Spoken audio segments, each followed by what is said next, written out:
ఇలాంటి ఒక ట్రిప్ అయితే వేస్తూ ఉండాలి, ఎందుకంటే ఎంజాయ్మెంట్ హ్యాపీ మూమెంట్ చాలా. సో హాయ్ హలో అందరికీ నమస్కారం. మీరు చూస్తున్నారు లాభం యూట్యూబ్ ఛానల్. ఏంటబ్బా ఈరోజు స్పెట్స్ పెట్టుకొని ఈ విధంగా వెనకాల సముద్రం ఎక్కడ పడుతుంది, ఎక్కడ ఉన్నాడబ్బా అని వీళ్ళు కొంతమంది అనుకోవచ్చు. అవునండి, ఇది చూసిన తమిళలు వాస్తవం అని చెప్పుకోవచ్చు. మనకి మే నెల అనగా వేసవి మన సెలవులు మన ఖమ్మం నుంచి మరిగడ్డికి ఇవ్వడం వలన ఈరోజు నేను ఈ యొక్క విశాఖపట్నం అయితే రావడం జరిగింది. ఆర్కే బీచ్కి అయితే. ఆర్కే బీచ్ ప్రత్యేకతలు ఏంటి, అసలు మా ఆర్కే బీచ్ ఒకసారి మీకు మార్కెట్ యొక్క బీచ్ మొత్తం కూడా నేను చూపిస్తూ జరుగుతుంది. మొదటి నుండి చివరి వరకు చూడండి ఆర్కే బీచ్ ఎలా ఉంది.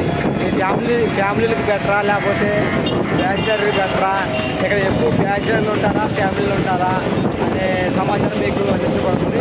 ఈరోజు తేదీ మే 11 సోమవారం అనగా 2026 సంవత్సరం అని చెప్పుకోవాలి. విశాఖపట్నం రైల్వే స్టేషన్ నుండి ఒక 2 కిలోమీటర్లు 3 కిలోమీటర్ల దగ్గరలోనైతే ఈ యొక్క బీచ్ అయితే ఉండటం జరిగింది. ఆర్కే బీచ్ దగ్గరలో ఉన్నటువంటి బీచ్ అని చెప్పుకోవచ్చు సిటీకి. ఇది కూడా ఎప్పుడు కూడా మనం మార్కెట్లోనే వీడియోలు చూస్తూ ఉంటాం కాబట్టి అలా సరదాగా మార్కెట్ లేదు కాబట్టి ఇలా విశాఖపట్నం బీచ్కి అయితే మనం రావడం జరిగిందని చెప్పుకోవచ్చు. ఆఫ్టర్ 2024లో నేను మళ్ళా 2024లో నేను రావడం జరిగింది ఈ యొక్క విశాఖపట్నం బీచ్కి అయితే.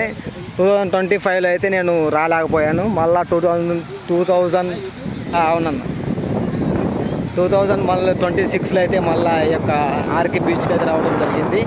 ఈ యొక్క ఆర్కే బీచ్ ప్రత్యేకతలు ఏంటంటే, ఆర్కే బీచ్లో ఎవరైనా ఫోటో దిగాలి అనుకుంటే 10 రూపాయలకి వాళ్ళ కెమెరాలో ఫోటో అయితే తీసి ఇవ్వడం జరుగుతుంది. ఫోటోలు తీసేవాళ్ళు అయితే మాత్రం. ఇది ఫ్యామిలీలకు బెటరా, మరి లవర్స్కి బెటరా, బ్యాచిలర్కి బెటరా అంటే ప్రతి ఒక్కరు కూడా ఈ యొక్క ఆర్కే బీచ్లో అనేది ఎంజాయ్ చేయొచ్చు అని చెప్పుకోవచ్చు. మెయిన్గా నేను చెప్పవచ్చేది ఏంటంటే, ఆర్కే బీచ్ అనేది ఎంజాయ్మెంట్కి చాలా బాగుంటుందని చెప్పుకోవచ్చు. సముద్రం అయితే అలలతో వీస్తుందని చెప్పుకోవచ్చు ఆర్కే బీచ్ ఇదంతా కూడా. ఇక్కడ చాలామంది లవర్స్ రావడం జరుగుతుంది, ఫ్యామిలీలు రావడం జరుగుతుంది. వేసవి సెలవులు కాబట్టి స్కూల్స్కి కాలేజీలకి విపరీతంగా అయితే బాగా విపరీతంగా చూడండి, మీరు చూసుకోవచ్చు జనాలు ఏ విధంగా వచ్చారో విశాఖపట్నం బీచ్.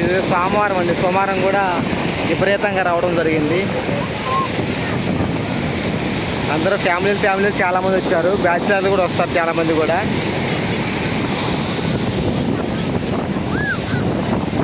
నేనైతే ఈరోజు డే అంతా కూడా చాలా ఎంజాయ్ అయితే చేసామని చెప్పుకోవచ్చు. నాతో పాటు నాతో పాటు మా ఊరు కూడా రావడం జరిగింది ఈరోజు విశాఖపట్నం నుండి.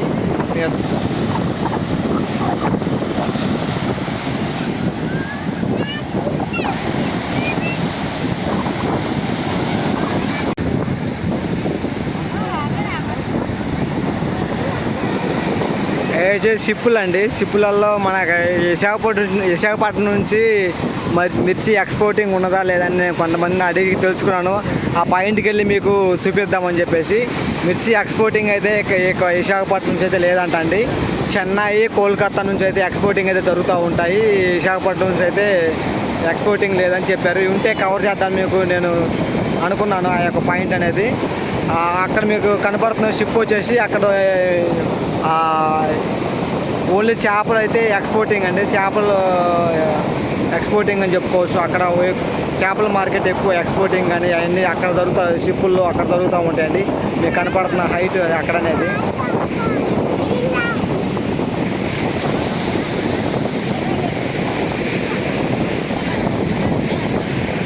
పిల్లలు పెద్దలు అదే భేదం లేకుండా ఏ విధంగా ఎంజాయ్ చేస్తారు చూడండి అలలో వీస్తున్నప్పుడు.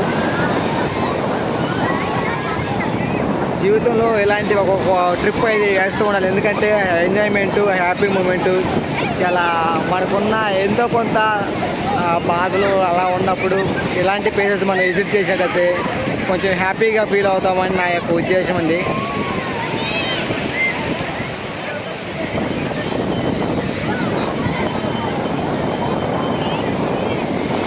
ఇది విశాఖపట్నంలోని ఆర్కే బీచ్. సాయంత్రం ఈవినింగ్ కూడా చాలా బాగుంటుందండి ఈ బీచ్ అనేది. పడుతున్నాను ఇట్రమ్మ.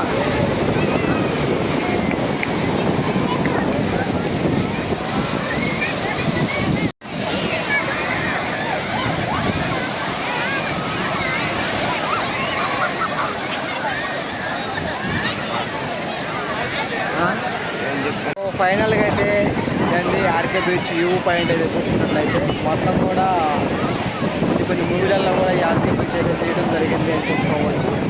మొత్తానికైతే ఫుల్ ఎంజాయ్ చేసాము. తిరిగి మళ్ళీ ప్రయాణం అయితే చేస్తూ ఉన్నాము. ఆర్కే బీచ్కి మీరు వచ్చేటప్పుడు మొట్టమొదటిగా వచ్చేసి కొన్ని మీ వస్తువులు అయితే జాగ్రత్త పెట్టుకోవాల్సిన మనస్ఫూర్తిగా కోరుకున్నాను.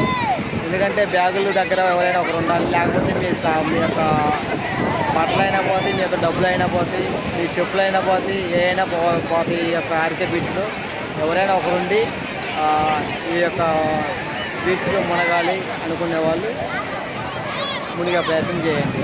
ఇదంటే ఆర్కే బీచ్ చాలామంది అయితే ఎంజాయ్ చేస్తున్నారు.